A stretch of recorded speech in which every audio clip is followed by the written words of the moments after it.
Ladies and gentlemen, distinguished guests, good afternoon, everyone. I am from the Love Fund of the Qingdao Charity Federation. First, please allow me, on behalf of the Love Fund, to extend the warmest welcome and gratitude to the esteemed Khenpo for coming, as well as to all the guests who are here today. We express our most heartfelt welcome and appreciation. Thank you all.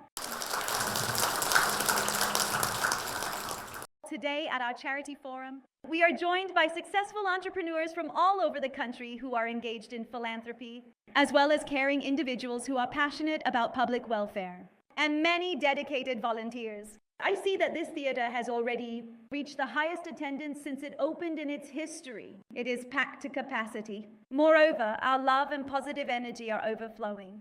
Next, let us respectfully invite the president of our Charity Federation Love Fund to address everyone. Thank you.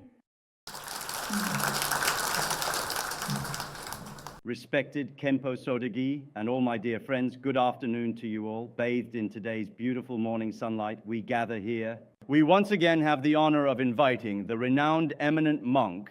The esteemed Buddhist master, Khenpo Sodargye, was invited to attend the significant Love Fund Entrepreneurs Charity Forum. It was also here in June 2015 that Khenpo delivered a truly brilliant, insightful, and impactful speech, bonded by love, guided by kindness, which ultimately led us into a truly wonderful world of goodness. The Master's compassionate inspiration has encouraged more of us to join the ranks of those doing good with even greater resolve and to follow the guidance of kindness. The Love Fund has been on the path of supporting education for 9 years. Over the past 9 years, the Love Fund has raised more than 40 million yuan in charitable donations. The footprints of love have spread across Shandong, Guizhou, Sichuan, Inner Mongolia, Qinghai, and other impoverished regions. More than 80,000 people have benefited from these efforts. As everyone knows, in 2007, Khenpo himself personally initiated the significant call to ignite compassion. This happened almost simultaneously with the founding of the Love Fund. Perhaps it was precisely this kind of karmic connection. Since Khenpo's first Love Fund speech in 2015, the Love Fund has also participated in Khenpo's efforts to support education,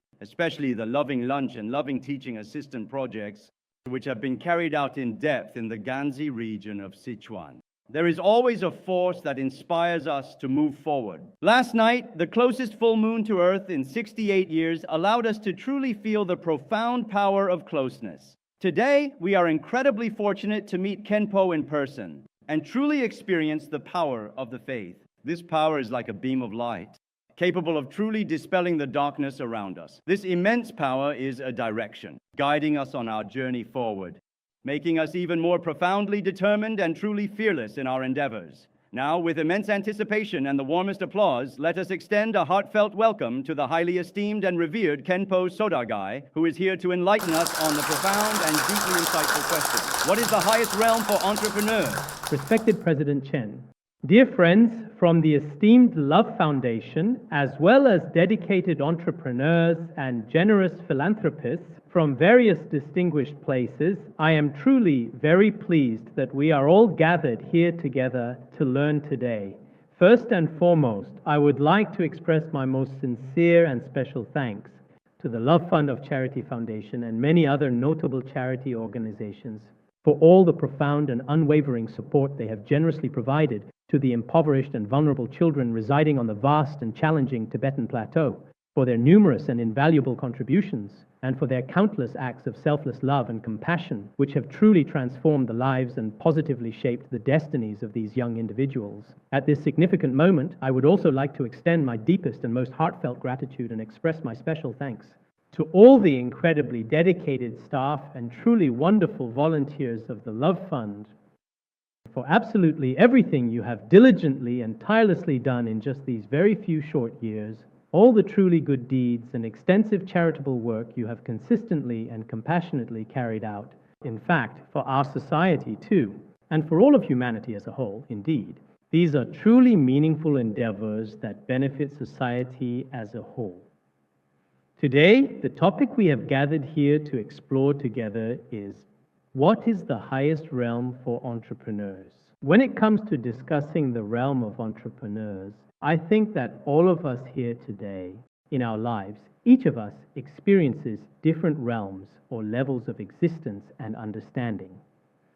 I once saw a particularly famous and insightful cartoon by Feng Zikai, which beautifully illustrated this very concept. And in the cartoon, it indeed very clearly said that there are actually three distinct levels to the human condition. The first level is material life, which encompasses all physical aspects and tangible experiences. The second level is spiritual life, which delves into the deeper, intangible realms of consciousness, beliefs, and inner experiences. And the third level is the life of the soul. He thoughtfully used these three distinct floors as a profound and insightful metaphor. Among us here, it is quite evident that many people tend to focus a considerable amount of their energy and attention primarily on material life and its associated comforts, paying very close attention to it and focusing on it, and a large number of people also enjoy the pleasures of material life.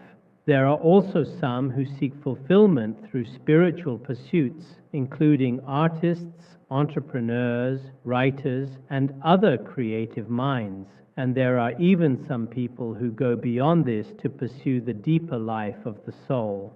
But the life of the soul naturally involves the deeper and more profound questions of religion and philosophy. When we talk about the life of the soul, it's actually not just something that Buddhism alone cares about or focuses on.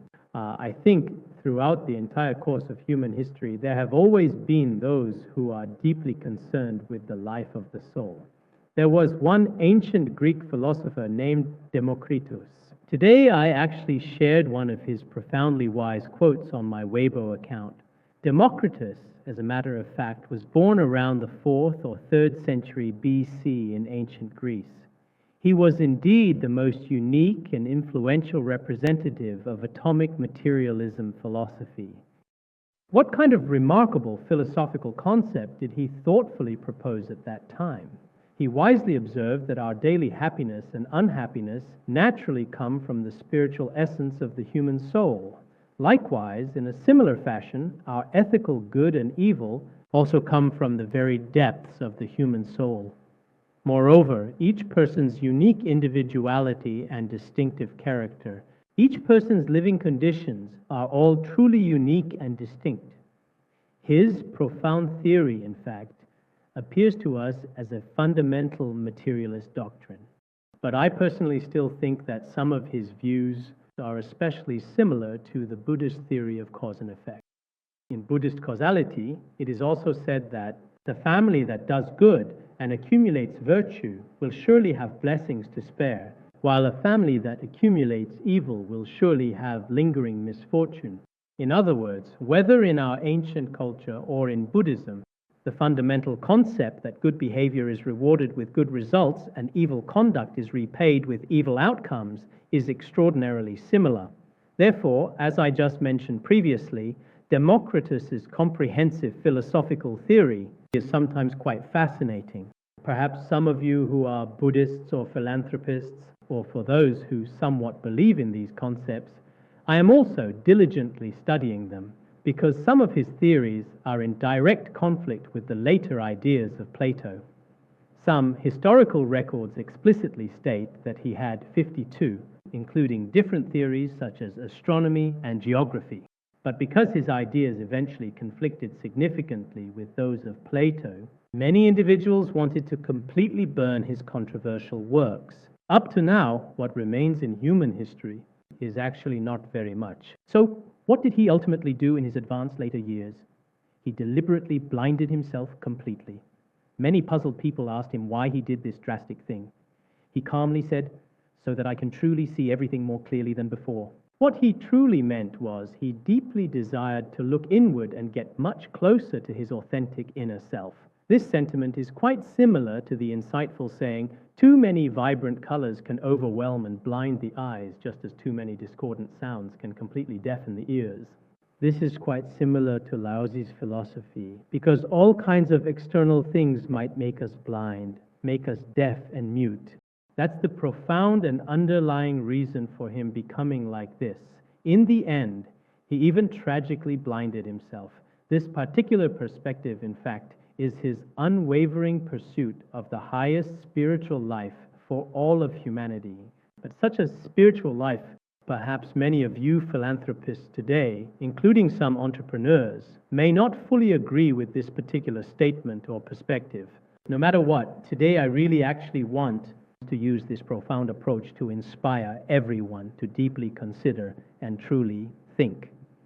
Why do some individuals find their ultimate happiness in material possessions and feel a strong need to fulfill their entire lives through tangible material gains, while others can only genuinely find profound fulfillment on a much deeper spiritual level, and some seek satisfaction in a higher realm beyond both material and spiritual needs, a higher state that brings them fulfillment? What are the differences among these? In fact, people who pursue these three kinds of truths are structured much like a pyramid, you see. The higher you go, the fewer individuals there are who truly pursue them. Therefore, what I genuinely want to discuss about today is first, when we talk about different states of being, perhaps especially in terms of core human values and in the ongoing process of actively pursuing various distinct things, each and every person's individual personality and inner aspirations are definitely not exactly the same by nature. Some people feel that the more material wealth they acquire, the more valuable this thing is. Some people believe that reaching higher and higher levels of spiritual attainment is really what is truly valuable after all. So it's just impossible for everyone in the world to have exactly the same values. This is basically one thing I want to mention. Another significant point is that in our contemporary era right now, many of you who are here today are probably visionary entrepreneurs and dedicated philanthropists. As innovative entrepreneurs, when you diligently seek the highest realm, it is often through the establishment of enterprises that have brought about truly profound and transformative changes, or have had an undeniably significant and lasting impact on the entire historical era and on the fabric of today's complex society. Why do I say this? As we all truly know, in the past, when high-level leaders from various countries went on official state visits, most of the people they brought along were, in essence, their key personnel. Ministers of foreign affairs, ministers of defense, and so on. Is that still the case now? Yes, it still happens, but nowadays, who do they predominantly bring into the fold? It's often entrepreneurs from various and diverse different levels of experience and expertise. We frequently observe on television and in many other public places that when countries engage and interact with each other on an international stage, they do so through the channel of entrepreneurs, through the perspectives of entrepreneurs and their economic connections to connect and interact with each other seamlessly. This also clearly shows us that in actual fact the economy indeed, or rather the mindset of entrepreneurs in a certain sense, may even surpass that of profound thinkers, insightful writers, devout Buddhists, and so on and so forth, and many other people's diverse ways of thinking. This includes our so-called enterprises now, which may potentially bring about significant and far-reaching changes to the entire society. Just a couple of days ago, during the annual Double 11, as everyone knows, I heard that on that momentous day, the e-commerce giant Alibaba Group, a prominent leader in the global digital marketplace, achieved an impressive and significant transaction volume of 120.7 billion. This current era is truly unlike any previous period in history. Moreover, the vast majority of these transactions are conducted wirelessly, specifically an overwhelming 81.87%. On the surface, many people, especially those observing from the outside, tend to greatly envy the success and operational methods of these enterprises. But at the very same time, many small and medium-sized businesses have unfortunately suffered truly fatal blows. It can be said that in a certain sense, all their available resources have been entirely concentrated in a single overarching enterprise. At this critical juncture, I observe that many of our various enterprises are currently facing significant and multifaceted challenges in certain crucial respects and are encountering truly significant and profound difficulties. For one thing, I have personally met many entrepreneurs, individuals who often harbor a multitude of deep-seated insecurities deep down inside. It is very likely that some of our traditional businesses now, those established and long-standing enterprises, are also facing similar challenges. First of all, in this current era, it is important to consider the economy is not doing very well. And this is the case in every country. When I went to the United States, they all said the economy hasn't been good in recent years. The financial crisis has had a huge impact on them. When I went to Europe, it was the same situation there. And as for Africa, that's even more the case. Africa itself doesn't really have much in terms of significant development, except for the notable exception of South Africa. I've personally visited some of the countries there, actually more than 50 distinct countries, but among them, many are still developing. They have three things that are considered worthless. One is that human life is not valued. Another is that land is not valued. And the third is that time is not valued. Because the land is so incredibly vast, you can truly build houses almost anywhere you desire. So land isn't worth much. One thing is that there are especially many serious diseases over there. Life is not truly valued. It's very possible that people might die young. In many countries, the average age is only 30 or 40. Another thing is that time is not valued. They truly have absolutely no concept of time whatsoever. Even after the plane has finally landed, it might actually take a good half an hour or even 40 minutes before they eventually open the doors. It's precisely the same situation when boarding the plane. There's usually no fixed or rigid schedule. It really feels quite different. So in places like this, some countries even feel that right now, at this very moment, things are especially frustrating and incredibly difficult to manage and overcome. In a certain and very real sense, we too, especially many traditional businesses, have unfortunately seen a great many closures and significant shutdowns across various sectors, or, for example, are now unable to pay their employees and so on. These are indeed very real and significant problems that we are currently facing. This is also the prevailing and challenging current situation for many of us. Sometimes when we look at big department stores, especially within those large shopping malls, most of the staff members are just standing idly there, patiently waiting. However, there are simply no customers present because a significant number of people, when they shop, frequently do it from the comfort of their own homes on their personal computers. So now some restaurants continue to keep their doors open, patiently waiting, but unfortunately, business isn't very good. Many services like Me have shifted in this direction. A lot of travel agencies and even some taxi businesses aren't doing well either. Things like Uber and Didi, for example. I'm not sure if you have these in Shandong. You do, right? You probably do. So in this current era, it might be for many dedicated entrepreneurs, the established things they've been diligently doing have been very successful and remarkably stable businesses for many decades. But now, with the advent of the internet age and the information era, significant crises and various uncertainties have recently emerged. At this point, it's very possible that you used to be an extremely successful person, but now it's quite possible that overnight you might find yourself in a completely different situation, and even you can't truly say for sure what it will ultimately be. At times like this, perhaps each and every one of us has a profound sense of the Buddhist concept of impermanence. The Buddhist view of impermanence is very important. If we lack this Buddhist perspective on impermanence, including some entrepreneurs, including some of the so-called contemporary business people, with all these daily uncertainties in their highs and lows, as we generally say in Buddhism, what rises will inevitably fall, what is born will inevitably die, what gathers will inevitably disperse. These are the principles we have. If we don't understand these principles, it's very likely that we won't be able to cope with it psychologically or mentally. In the past 20 or 30 years, among Chinese entrepreneurs who have committed suicide, the number has already surpassed 200,000, approaching 300,000. Some reports have also mentioned this.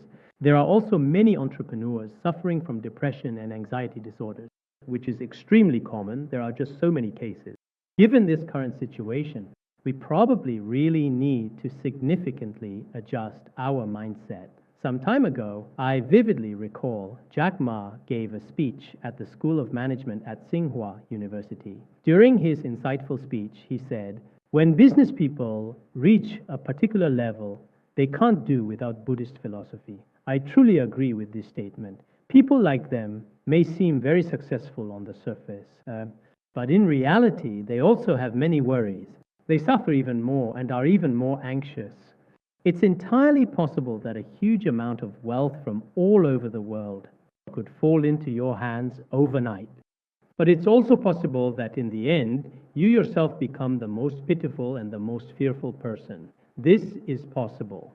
So at times like this, we need to adjust our mindset, especially by adopting Buddhism's perspective on impermanence, constantly and meticulously observing every single aspect of our own daily lives, and always carefully and thoroughly examining the true and inherent nature of all things.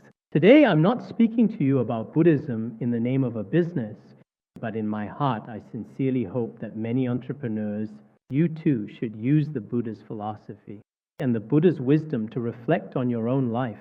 Perhaps for your personal growth and the overall enrichment of your own life, it will prove to be incredibly helpful and profoundly beneficial. There can indeed be truly significant and transformative changes or remarkable advantages that emerge. This is particularly relevant because in our current way of life, which is often fast-paced and demanding, sometimes it seems really quite especially wonderful. The world often feels as beautiful as a truly magnificent garden, but at other times the world appears especially ugly, almost like a hellish landscape, or perhaps more accurately, like a theatrical stage. There is constant scheming and intense rivalry between people, and this can be quite disheartening. And in doing these various things, one often has to get deeply involved with many negative and undesirable factors such as deception, temptation, bribery, and so on and so forth. This vicious cycle keeps spreading endlessly. If it didn't exist, it would seem almost entirely impossible to truly get by in this very modern world. So sometimes we really indeed. As early as over 2,500 years ago, the Buddha's profound teachings are, for people living in today's reality, truly and absolutely indispensable, especially for many of you so-called successful people. Many of you today no longer worry about adequate food and clothing, nor are you seriously concerned about your physical survival or essential basic needs in life.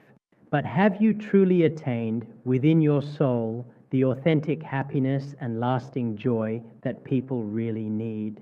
That is not necessarily the case. So today, as we gather here, we are also very relaxed and casual, discussing some of these issues with everyone. At this point, let's talk about what it means to be an entrepreneur.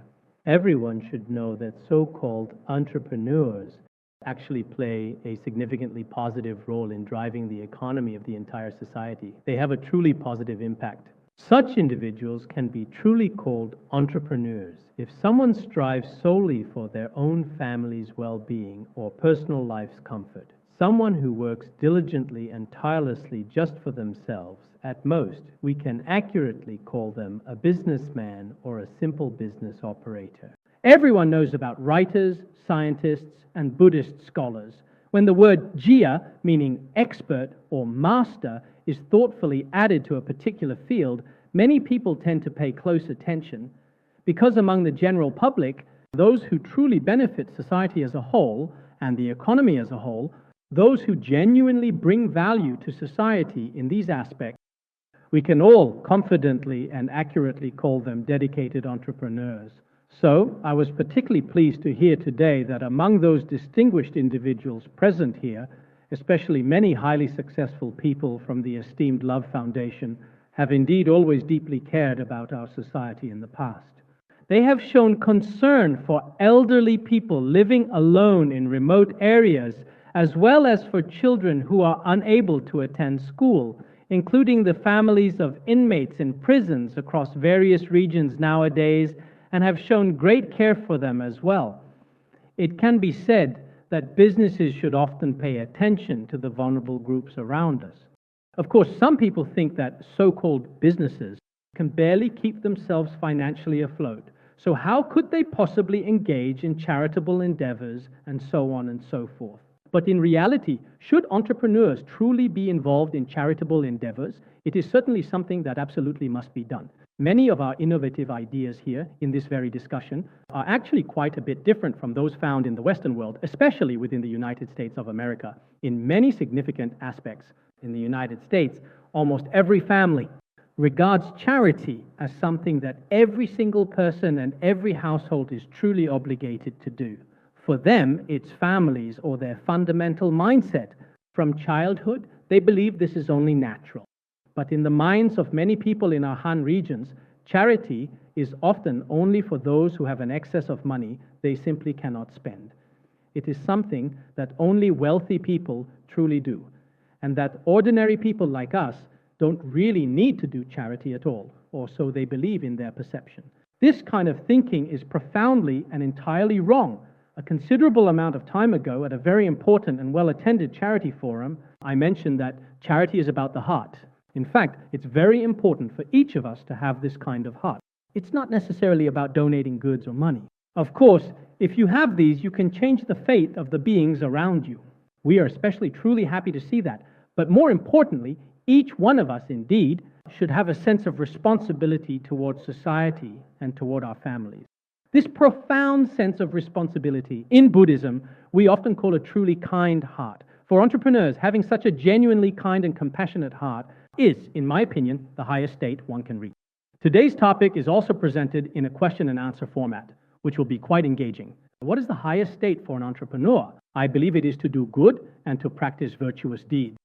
The celebrated philanthropist Carnegie from the United States once notably said, "What is the sole fundamental purpose of the wealthy?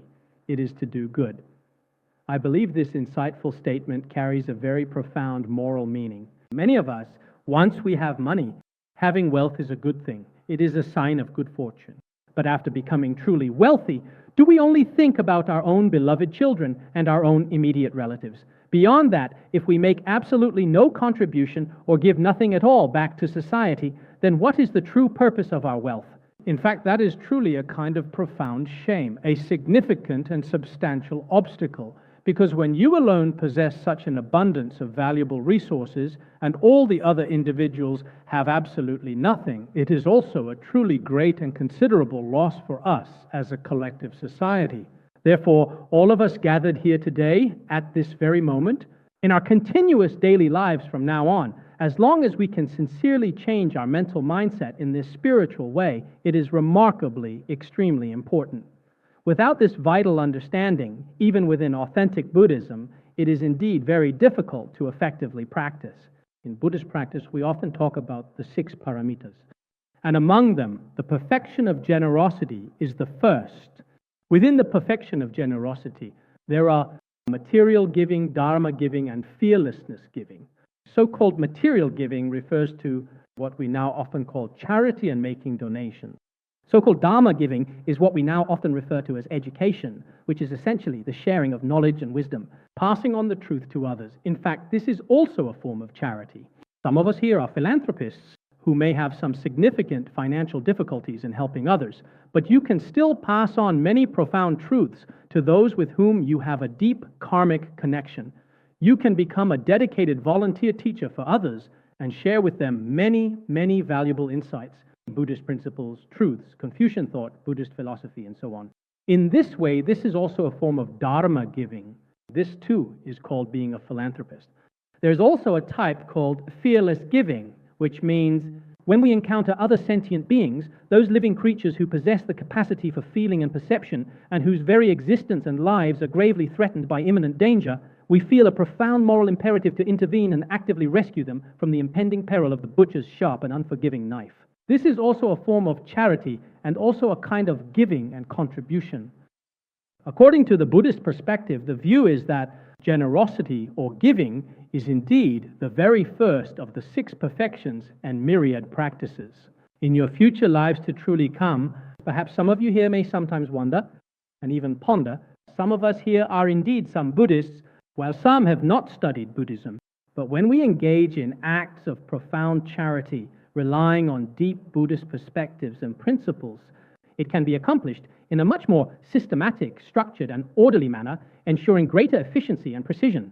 A distinguished professor from the prestigious Peking University once articulated that even up to this present, within the vast and diverse landscape of China, there doesn't seem to be a term like Confucian businessman or Confucian merchant. However, the term Buddhist businessman or Buddhist merchant does exist in Buddhism, and it has been present in China for a long time. Moreover, there are many Buddhist business and charity forums, and Buddhist charity forums are being held continuously and actively. And at this time, many people should take a clear look at our traditional business models of the past, which have been in place for many years.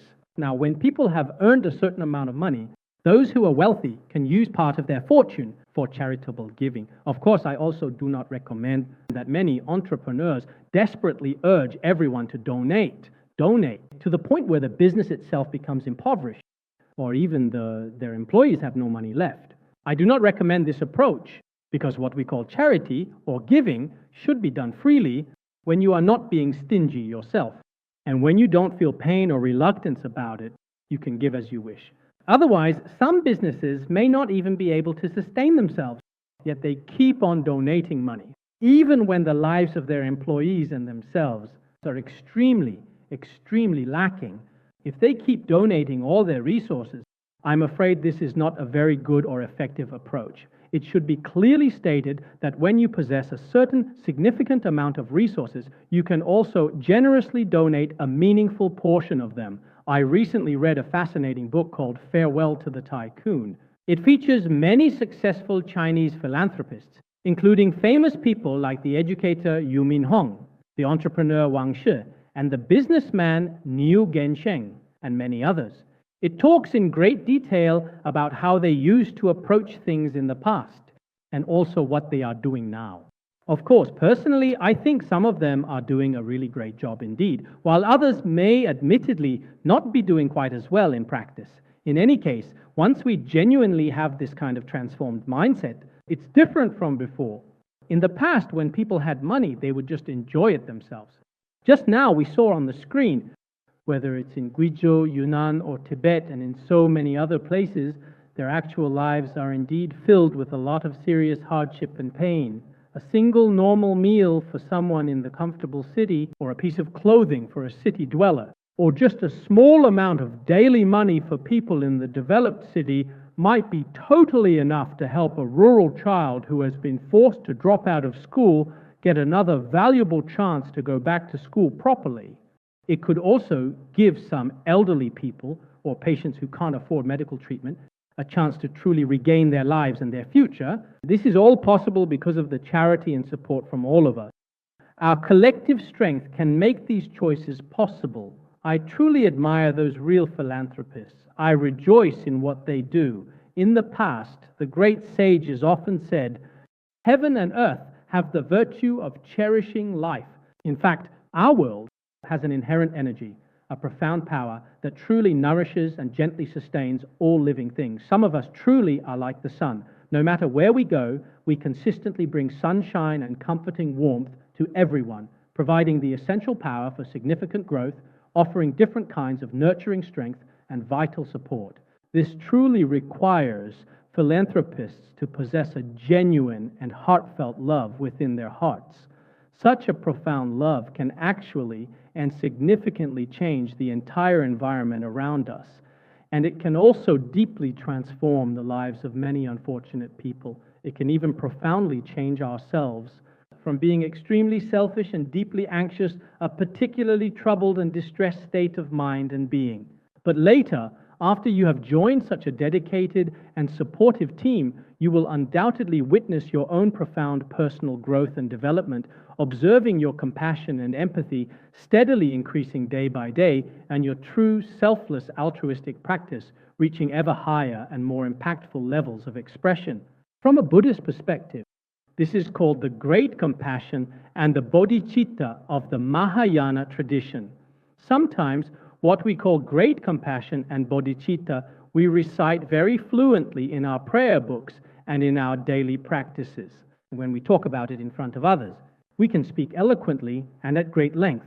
But when it comes to actually putting it into practice, sometimes it can be very difficult to carry out. Maybe at the beginning, when we are enthusiastic, we do charity work for a while. But as time truly goes on, some people's initial passion and genuine enthusiasm may gradually fade away. Of course, there are also some individuals who truly and deeply have love in their hearts, and this kind of strength is not easily diminished. I once read a truly impactful book called The Power. It's been a significant bestseller in recent years, gaining widespread recognition. In this book, The Power, it actually discusses many very core Buddhist principles indeed, but the way the author presents them seems to use quite different terminology from what we typically use in Buddhism. The primary concept discussed in the book is that so-called love constitutes the greatest force in the entire universe. In fact, it stands as the most powerful force that operates within the universe. It is not the power of the sun, nor the power of the moon, not the power of the earth, nor the power of all things in nature. Among all the forces, what is the greatest force? It is the power of love. This love is not the kind between men and women, not the so-called, you love me, I love you, I hate you, you hate me. It's not that kind of love. It should be said that I want to unconditionally extend loving kindness to all sentient beings, to all things in the world, to have a truly compassionate heart for all living things, a universal and encompassing love. In other words, a profound love that is genuinely inclusive and accepting of everyone. This particular kind of love is actually a fundamental form of giving. All the myriad feelings we experience throughout our lives, in fact, I have in the past towards others, received any feedback or response for the love I have given. I find this kind of reflection very interesting. We often wonder, what kind of seeds are we planting ourselves to actually receive such specific results or corresponding consequences? In other words, to put it the other way around and think about it differently, everything we do in our daily lives and all our actions, as long as we generously give to others, we will certainly gain some profound and real inner strength. That is to say, if I truly love and compassionately care for all sentient beings, then any sentient being, directly or indirectly, will show love to me. If I possess no compassion whatsoever for any sentient being, then either directly or indirectly, I will certainly not receive love or affection from other sentient beings. This fundamental principle is simply a natural and undeniable law of cause and effect. Today, in our discussion here, on the surface, this appears like a basic exploration of entrepreneurial thinking and mindset, but in reality, we are actually exploring the essential Mahayana Buddhist ideals of boundless universal love, authentic sincerity, and true selflessness. No matter who you are, as long as you truly possess this, you will succeed. It is truly precious, something of immense and profound value, indeed extremely valuable. I firmly believe that this kind of exceptional mindset, regardless of who possesses it, signifies that such a person is truly great and remarkable. Consider, for instance, the renowned figure of John D. Rockefeller from the United States as a prime example of this principle. In the global rankings of the last century, he was once considered the richest and most influential man in the entire world. When he reached the approximate age of 53 years old, his physical body had unfortunately deteriorated to such an extreme extent that it had become almost indistinguishable from a mummified remains. He looked especially pitiful, truly plagued by a severe illness, but later he gave up everything and more, including some of his various businesses and personal affairs. He wholeheartedly devoted himself to extensive charitable work.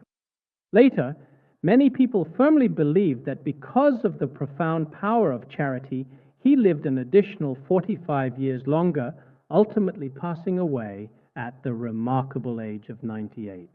What was his sole and primary viewpoint about this? He deeply felt that we humans should, regardless of what our status or identity is, definitely have genuine love for others and be ready to give unconditionally. Especially when it comes to wealth, being truly able to give is the very best. Because of this, you may have also often heard that people frequently say, wealth does not last beyond 3 generations.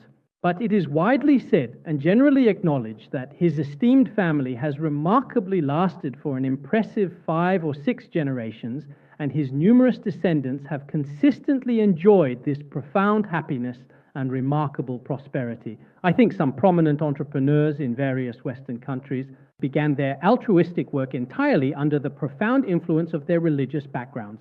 Some individuals may not necessarily possess strong religious beliefs, but regardless, the more generously they give, the more abundant wealth seems to flow in. Take prominent figures like Bill Gates and Warren Buffett, for example, who are widely recognized for their immense philanthropic endeavors. They donated so much last year and the year before, but as I can very clearly see it, in 2016, they were still ranked first and second on the global list. And then in December last year, when Zuckerberg's own child was born, he wrote her a letter saying that almost 99% of his entire wealth would be generously donated to society. Many of us probably wouldn't be able to do that. When our child is born, we want to leave all our assets to the baby to make sure they can live comfortably and securely. That's our value system. But as for Zuckerberg, I read his letter, which I think it was last December of the previous year. After reading his letter, I felt there are indeed a lot of major and significant differences.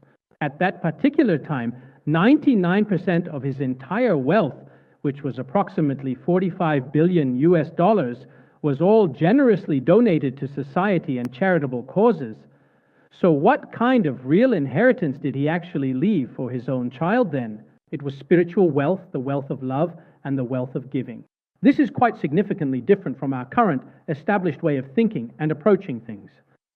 Therefore, as entrepreneurs, I think today many of our current businesses may still need quite a lot of adjustments and improvements in the future ahead. But the most crucial and important thing is having the powerful force of faith. No matter where you go in life, you will always be genuinely happy. You absolutely won't collapse, and you completely won't be heartbroken at all. You will feel that this is a kind of karmic retribution. You will come to sense that all things are truly impermanent. When you are especially successful in your endeavors, you won't become arrogant. You won't look down on everyone else. You will feel that all conditioned phenomena are like dreams, illusions, bubbles, and shadows. All of these tainted assets are truly nothing to be envied. When I eventually leave this world, I genuinely cannot take a single cent of my accumulated wealth with me. And it truly doesn't matter. When you ultimately reach the very end of your life's journey, when no one can stand you anymore at such a time, even then you might still not experience such profound despair or deep, agonizing heartbreak. Therefore, I truly believe that many of us genuinely need to embrace the powerful influence of faith.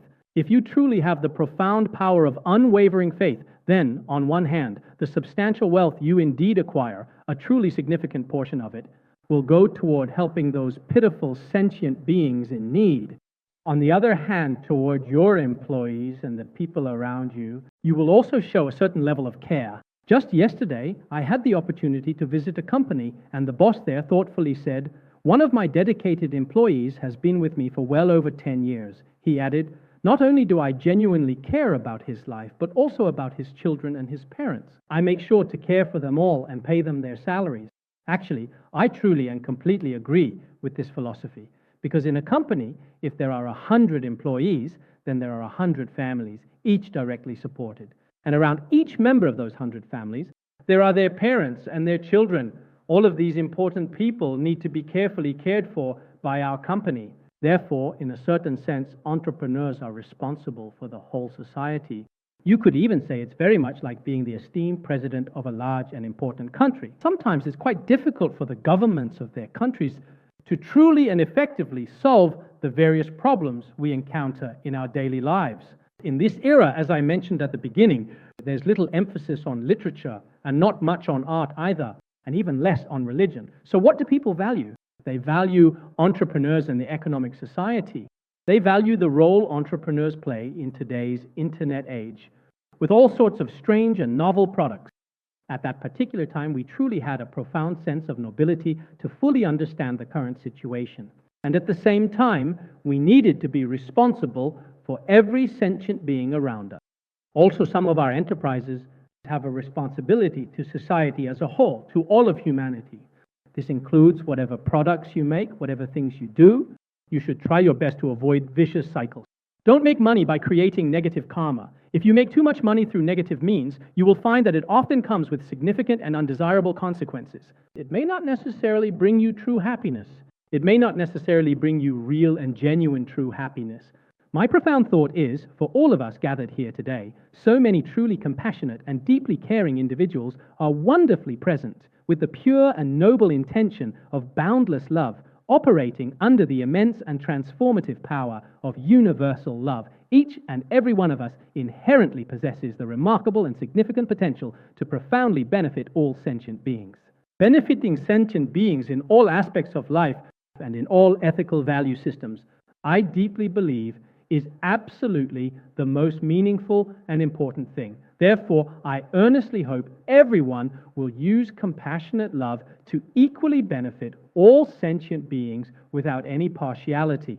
In this way, in the future, our entire world and society will become better and happier. You see, the word I use is happiness.